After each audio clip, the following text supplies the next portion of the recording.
lies. William Ruto is actually emerging as just a pathological liar. Okay.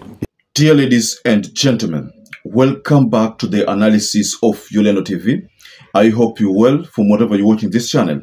I'd like to start this session by appreciating you so much for making this channel grow. If you wish to support us, just subscribe to our channel and give this video a like. So Dr. EKURU AUKOT said something that shocked so many people. And Dr. EKURU AUKOT thinks that Ruto is a pathological liar. Lies. William Ruto is actually emerging as just a pathological liar. Okay. Yeah. He now actually, the truth of the matter is he does not have any, he never had any plan right from the very beginning. So in a televised debate, he openly admitted that Ruto is a pathological liar and confessed to have believed the promises that William Samoei Ruto made during KK campaigns. William Ruto also and his KK administration are also now blaming Uhuru Kenyatta. They came and said that they have got a plan how to fix this country. And honestly, a majority of us believed them. Because... You believed them? That question. And that confirms our initial assertion when he said that EKURU could have been secretly campaigning for William Samoei Ruto last year. Because you remember, when during shortlisting, Chebukati failed to confirm EKURU AUKOT as being a presidential candidate because initially he was an aspirant. Then upon submitting the papers, Chebukati did not confirm EKURU AUKOT, and you remember that history. So thereafter, you found that EKURU AUKOT was merely trying to criticize Raila Amolo Odinga, but not criticizing William Samoei Ruto. And that to me appeared as if he was working towards ensuring that UDA wins. But he could not just make directly or tell or join KK directly because of maybe other factors. So in this video, we have noticed that EKURU AUKOT has admitted that what William Samoei Ruto told people last year appeared to be truthful. I mean, he himself believed in the promises which were made last year. That means include the promise of a free diapers to mothers with babies, a promise of free airtime, to literally everyone in Kenya. So those promises are what EKURU AUKOT says he believed them. So I want us to go deeper into this analysis. But first, before we delve deep into the analysis of today's video, let's go through some trending posts. Now, the first post we've stumbled upon is of Agriculture CS Linturi, who seems to be acknowledging that the state has lost 16.5 billion in importation of rice, maize. He says that the government missed out on revenues amounting to 16.5 billion between January and September 2023 following its decision to allow duty-free importation of sugar, maize and rice. Also, on another post, I've seen Malala attempting to shift blame of missing billion to Uhuru and Raila. Ambaye inafaa tuulize Njeri, biashara yake ya Kenya hapa iko wapi? Enye alifanya biashara akatengeneza 17 billion na akaweka kwa bank gani na akachukua hiyo pesa alituma siku gani kule kununua mafuta? Hakuna traces yoyote. Huyo Njeri mwenyewe hana hata kiosk. Na ako na 17 billion. Na mumeona vile hiyo mambo imetokea, mambo ya Njeri, ndio Raila ameanza kuongea maneno ya mafuta. Mumeona vile mambo ya Njeri imetokea, ndio mara ya kwanza Uhuru Kenyatta ameamuka akajua kuna kanisa kule Ukambani. And to some other stories in Nairobi, Edgar Nabuire is telling Sakaja that where his humanity, your Kanjo officers will be the reason why you will be a one-term governor. I think this was in reaction to a video that has been trending over Kanjo's mistreating a hawker. They went to an extent of throwing, kumwaga ile njugu ambayo alikuwa anauza.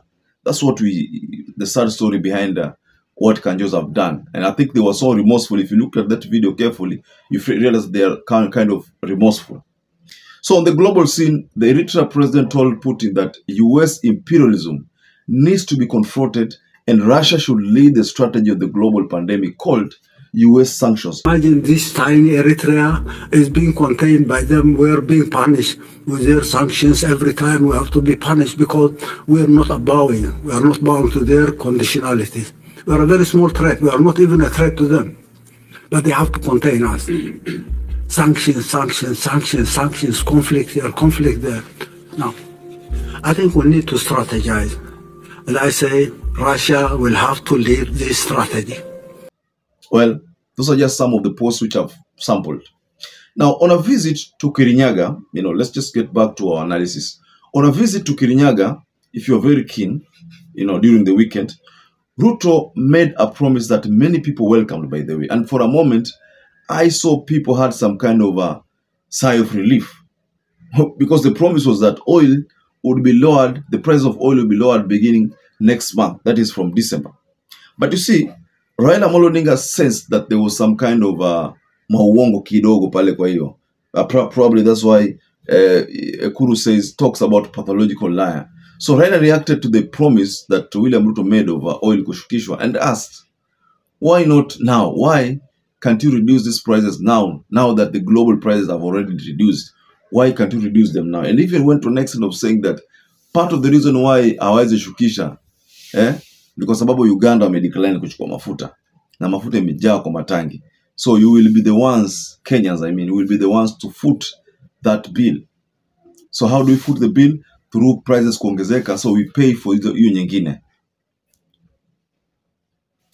So in a minute, it sounded like a relief to Kenyans, what Ruto told people, and especially boda who have been as adversely affected.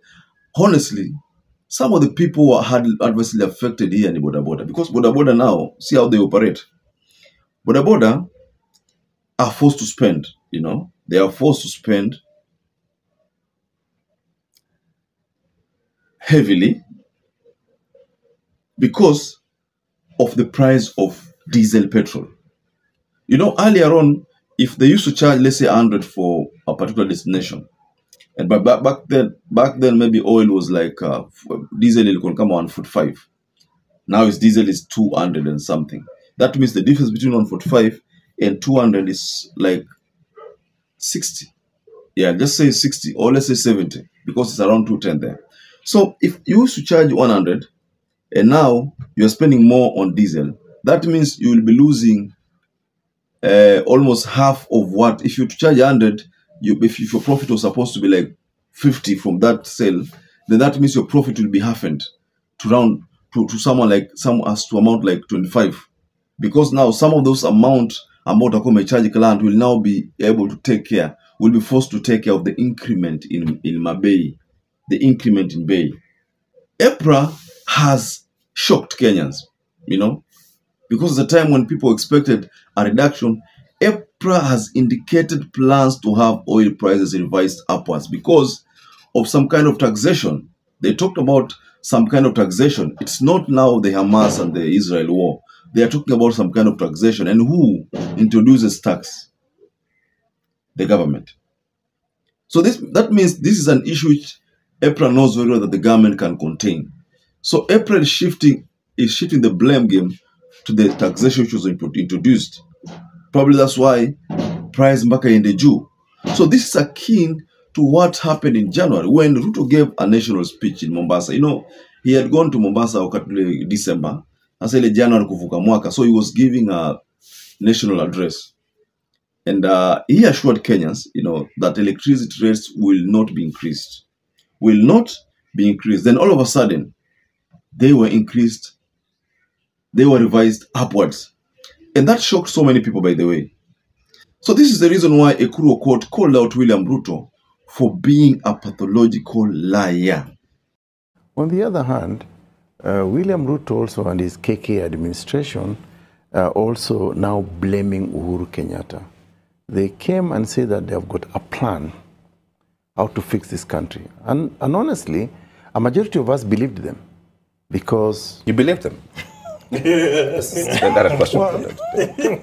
Well, you know, when you are selling a campaign, a political promise, yeah, you know, there was actually no reason for anybody not to believe William Ruto in 2022. No way. Because William Ruto is not a newcomer in government. This is a man who was actively engaged in Kenya's politics from as early as 1992, when he joined YK92. But from 1997 and up to now, he's the longest serving elected politician in the Republic of Kenya, than even Uhuru Kenyatta and Raila Amolo Odinga and the rest. Okay? Even Makelapi and my brother. Yeah? Okay? Yeah, you know, it's a fact. So when the guy comes out and says, I have a plan to fix this country, the assumption was, having been a deputy president for 10 years, there was a degree of disapproval of the chief commander, who is now Uhuru Kenyatta. That therefore, if I take over this country after this guy, I'm going to fix your problem. But now all those things turn out to be just political lies. And William Ruto is actually emerging as just a pathological liar. Okay. Yeah. He now actually, the truth of the matter is he does not have any, he never had any plan right from the very beginning. Because now who can Kenyans trust in this issue of oil prices? Is it the EPRA or is it the president? Who controls the prices? EPRA does. But why did William Ruto promise? Because he has powers, he can influence this pricing. So he has the powers. So Ruto said this, EPRA said that. That means there is some kind of disconnect, ama there is no communication between the two, the office of the president and EPRA. So, ladies and gentlemen, I'd like to raise my case there, but just go below the comment section and tell us what you think about what EPRA, the move EPRA is making, and what William Ruto said. Why two statements which are not on the same as Yambatani? Just tell us below the comment section. Now, once again, I'd like to urge anybody who has not subscribed to this channel to please consider subscribing to this channel. Give this video a like and don't forget to hit the notification bell. It's so important so that every time I upload any video, you'll be getting notification on your smartphone. Now, to those who supported us by subscribing, liking, or sharing our videos, I want to say that I'm forever grateful for that support, because without you, this channel cannot grow. So until you catch up again, stay safe and stay blessed.